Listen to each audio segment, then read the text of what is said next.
Go where your best prayers take you, unclench the fists of your spirit and take it easy. Breathe deeply of the glad air and live one day at a time. Know that you're precious and learn to trust. Amen.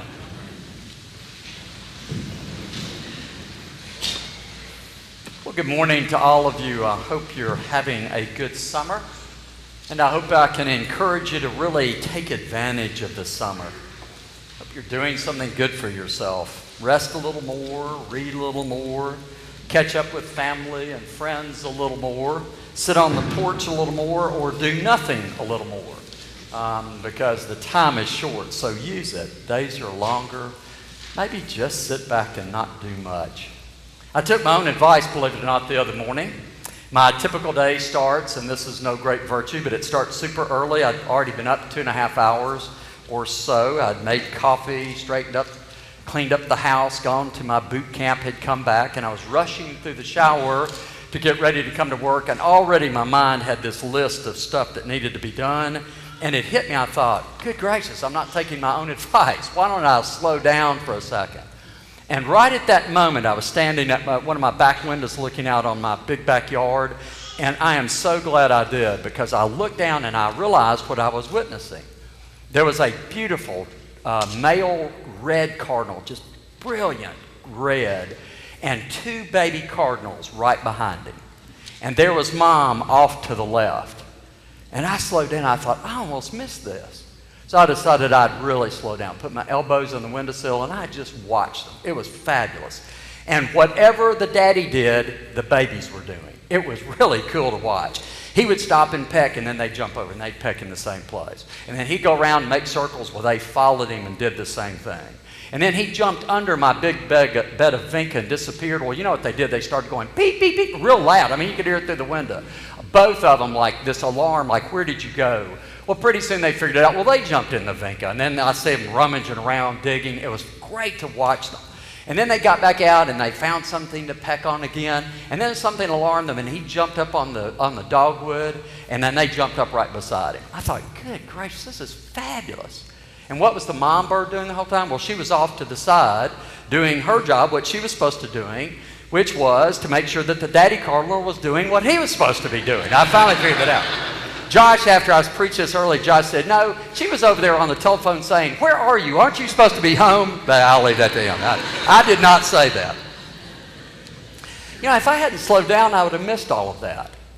And I would have missed what really struck me. It struck me at that moment. This was like a week and a half ago. It struck me at that moment. I was witnessing Father's Day.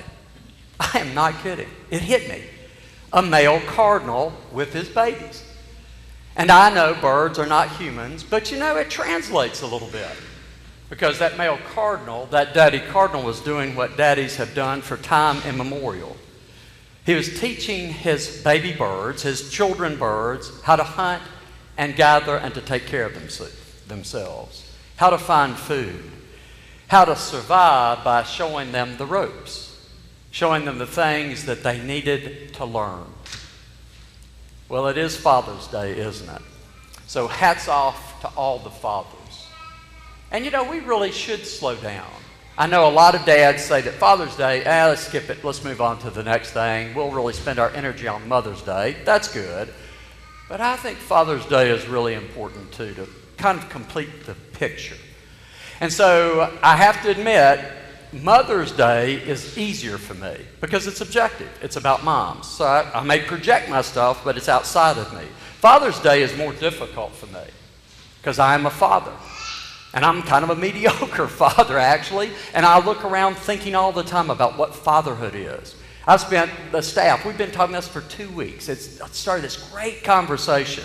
And I finally decided, well, it's my sermon. I'll preach what I want to. So look at the order of service and look at the picture on the front. Did you not see it? That's my sermon for Father's Day. That's a dad right there. I love this father. You know that's a real picture. That is not Photoshop. It was on all the major news services. About 3 weeks ago, this daddy was having, his name is Thunis Wessels, and Thunis was having a great day. He was having a Saturday. He had his to-do list. He'd been to the hardware store, he'd run errands, he'd done this, he'd done that. And on that to-do list was to cut the grass. Well, it was a little after lunchtime. His wife was taking a nap, and she's laying on the couch. And about that time, his daughter, his 10-year-old, came in and said, "Mommy, you've got to do something about Daddy." And she woke up and said, why are you bothering me? He said, "Daddy won't come inside." I said, "What are you talking about?" I said, "You've got to come look." And then she snapped that picture. That is a real picture. In his defense, I love it. He said, now listen, don't make too much of this. You know, I was keeping an eye on that tornado. It was not that close to me, I promise. Spoken like a real man right before he went off to Kansas. But anyway, I'm serious. I saw the picture and I went, dadgum. Fathers do things. Fathers do. That's what fathers are. Fathers get things done. They fix things. And within that role that they play comes the dilemma, doesn't it? Because fathers take then the deeper journey of what that's about. And it doesn't have to be your experience. It is my experience that fathers are bigger fixers than mamas. I didn't say bigger caregivers, bigger fixers. And that's the dilemma for fathers. Because you know what? Most things don't fix. But men that are fathers keep trying. You see, fatherhood, motherhood is not about jobs. So I really want you to hear me. It's not about the jobs we do. Washing dishes doesn't make you a woman. Washing dishes doesn't make you a mother, woman, or a father, male. I wash dishes, cook. We all do that stuff. It's not about the jobs you fulfill. It is about the role that you play. That's what this day is about. That's what Mother's Day is about. And the role of being a father, see, is unique, just as it is for a mother. And let me be quick to say, because I had someone say, well, if you're going to say all that, what about mothers who are fathers? I said, I don't disagree. I have known mothers that really had to fulfill not the jobs, but the role of what fatherhood is about. I get that. I really do. So if you do anything today, think about that topic. Not the jobs we do, but the roles we fulfill. Have a conversation. Think about that for yourself. That's what I hope I can do for you. Start a conversation in your mind about it. Talk to the people around you. But I do stand by that I think most men want to do things. They want to fix things. They're trying to fix things, and I promise you it's a two-edged sword. See, balancing fixing things with the relationship that you're trying to keep is not easy. And most fathers I talk to will talk all about that. You're too hard, you're not hard enough. How do you do that when you're showing things? Are you paying attention to the individual? And we could go on and on. You see, it's an expansive conversation. But just like that Daddy Cardinal, I still think that dads somehow internally have the sense that they are helping their children learn to hunt for their food, to survive in a hard world. And you know what I observe is most fathers, I speak to you now, work harder and harder because, see, that's how we translate all of this. It translates into more time on the job. If I'm trying to make survive, I will do everything to make it survive. Again, it doesn't have to be your experience. It's my observation. And in a society where everybody works harder and works more hours, and then fathers really take that on, that they need to do everything regardless of what, well, you see where it goes. And maybe moms feel the same way. I guess they do.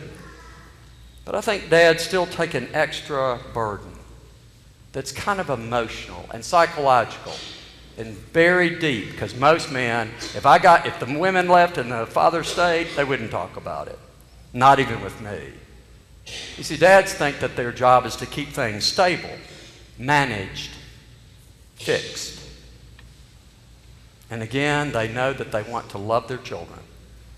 So how does that balance? Do you remember the Chronicles of Narnia? Wonderful, wonderful work by C.S. Lewis. And I think it is timeless and for all time. It's been made into a movie series, but wonderful books. And if you're a grandparent and you haven't started your grandkids on those, get them started. But they're a wonderful fantasy series about some children, and the way they get to this magical world is to go to through a closed wardrobe. There's a big wardrobe. They open it up. When they walk through, there's this magical, wonderful world where animals talk and their adventures and they travel. It's just amazing. They step inside and they're transported to this place. And the main character in the books and in the movie is Aslan. He's a big, beautiful, powerful father lion. And Jill is one of the main characters, and she is the little girl, of course. And she meets Aslan for the first time at a stream. And it goes like this. She's just walked through the wardrobe, walks up, she's thirsty, looking for water. There's this beautiful stream in this meadow. And when she gets to the stream, there's this massive lion standing there. "Are you thirsty?" says Aslan. She says, "I'm dying of thirst," as she backs away. He says, "Then drink." She says, "May I, could I, would you mind going away for a little bit while I take a drink?" But Aslan just stands his ground. In fact, he growls a bit. But she is thirsty. So she keeps moving toward the water. She says, "Will you promise not to do anything to me if I get some water?" He says, "I make no promise."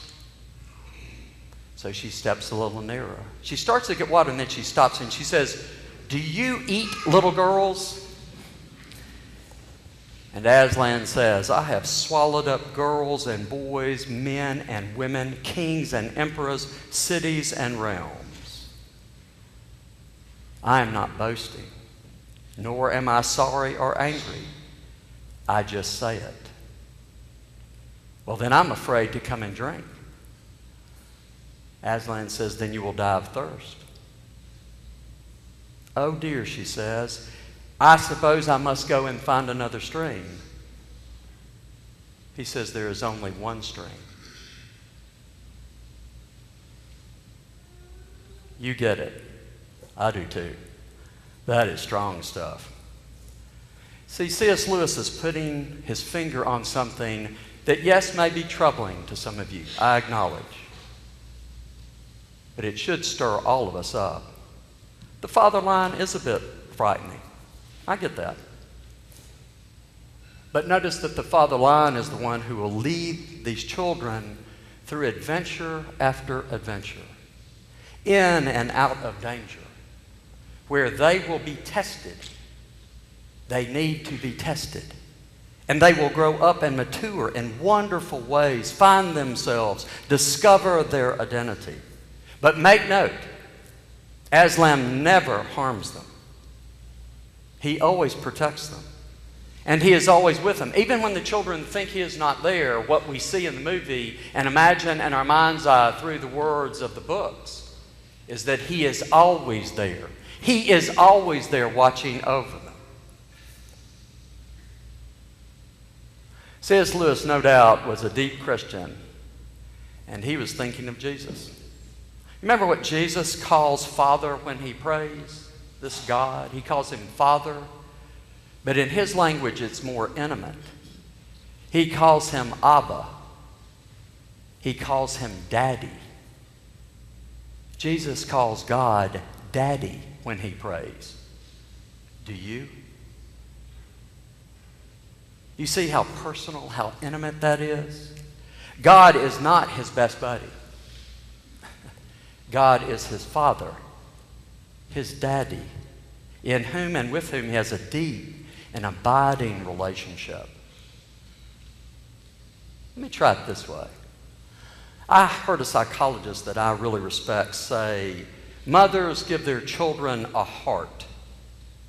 Fathers help their children have a backbone. In other words, fathers help their children have structure, internal structure, with which to work and survive and manage what they must manage in the world. I cannot paint your experience. Your experience of father comes in lots of ways. But however it comes, I think his words are correct. So simply, I thank our dads today. I thank dads for cutting grass in the middle of storms. I thank dads for working hard and harder if that's what it takes. I thank dads for showing the way how to manage in difficult times. I thank the fathers for internalizing that tension of trying to show something and at the same time love those that they love. But you know, for all dads and moms this morning, whatever our role at any given time, whatever the role, our children need our love, don't they? Remember Tom's great sermon on Mother's Day, powerful sermon about the mom having two different sons, and the point is the mom loved them. He didn't try to equivocate that. She just loved them. They were unique and extremely different, but she loved them the way God loves those children. But don't forget, so do fathers. Sometimes love comes in interesting ways. Maybe that's why Paul wrote in his great treatise in Corinthians that love hopes all things, bears all things, and believes all things. That good fatherhood, that good motherhood really encompasses all of that. That our love really does give those that we care for something to live for. Something beyond themselves to live for. A God who is guiding, guarding, protecting, and leading. Challenging to live something beyond oneself to a larger purpose that gives life meaning and context. Love is love. And every bit of it is needed. God bless you all. Amen.